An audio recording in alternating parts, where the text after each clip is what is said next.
শ্রমিকের ন্যায্য স্বীকৃতি এবং সামাজিক সুরক্ষা নিশ্চিত করার প্রতিশ্রুতি দিয়েছেন অন্তর্বর্তী সরকারের প্রধান উপদেষ্টা ডক্টর মোহাম্মদ ইউনূস। মহান মে দিবস ও জাতীয় পেশাগত স্বাস্থ্য এবং সেফটি দিবস উপলক্ষে বাংলাদেশ চীন মৈত্রী সম্মেলন কেন্দ্রে আয়োজিত অনুষ্ঠানে তিনি এ প্রতিশ্রুতি দেন। ডক্টর ইউনূস বলেন, একটি আত্মনির্ভরশীল দেশ গড়তে শ্রমিক এবং মালিকের যৌথ প্রচেষ্টা জরুরি।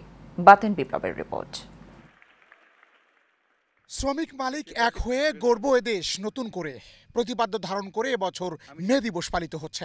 সকালে চীন মৈত্রী সম্মেলন কেন্দ্রে মহান মে দিবসের আলোচনায় প্রধান অতিথি হিসেবে অংশ নিয়ে প্রধান উপদেষ্টা প্রফেসর মোহাম্মদ ইউনূস বলেন, একটি বৈষম্যহীন উন্নত সমৃদ্ধ বাংলাদেশ গড়তে সকলের সহযোগিতার প্রয়োজন।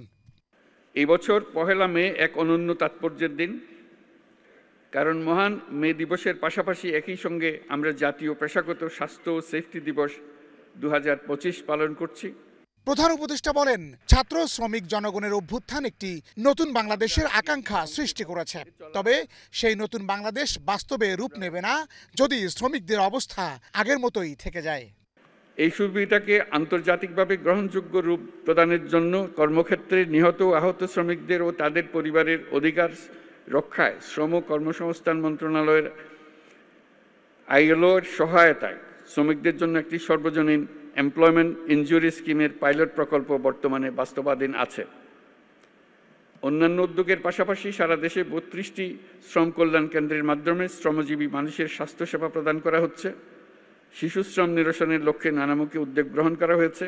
বাংলাদেশের পোশাক শিল্প থেকে শুরু করে কৃষি, নির্মাণ, প্রযুক্তি ও পরিবহন খাত প্রতিটি ক্ষেত্রেই শ্রমিকের নিষ্ঠা ও মালিকের সম্মিলিত প্রচেষ্টা অব্যাহত থাকলে দেশ এগিয়ে যাবে বলেও মন্তব্য করেন প্রধান উপদেষ্টা। এই দেশকে নতুন করে গড়ে তুলতে হলে ঐক্য, পারস্পরিক শ্রদ্ধা এবং আস্থার পরিবেশ সৃষ্টি করতে হবে।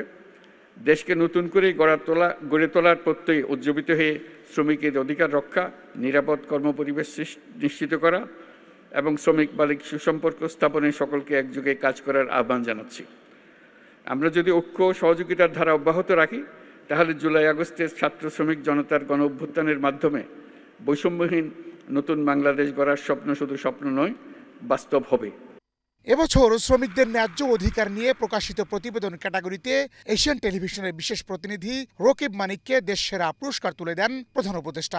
অনুষ্ঠানে শ্রম কর্মসংস্থান উপদেষ্টা এম সাখাওয়াত হোসেন, শ্রম সংস্থা কমিশনের প্রধান সুলতান উদ্দিন আহমেদ, মন্ত্রণালয়ের সচিব AHM শফিকুজ্জামান সহ শ্রমিকদের প্রতিনিধি ও গণমাধ্যম কর্মীরা উপস্থিত ছিলেন। বাতেন বিপ্লব, এশিয়ান টেলিভিশন, ঢাকা।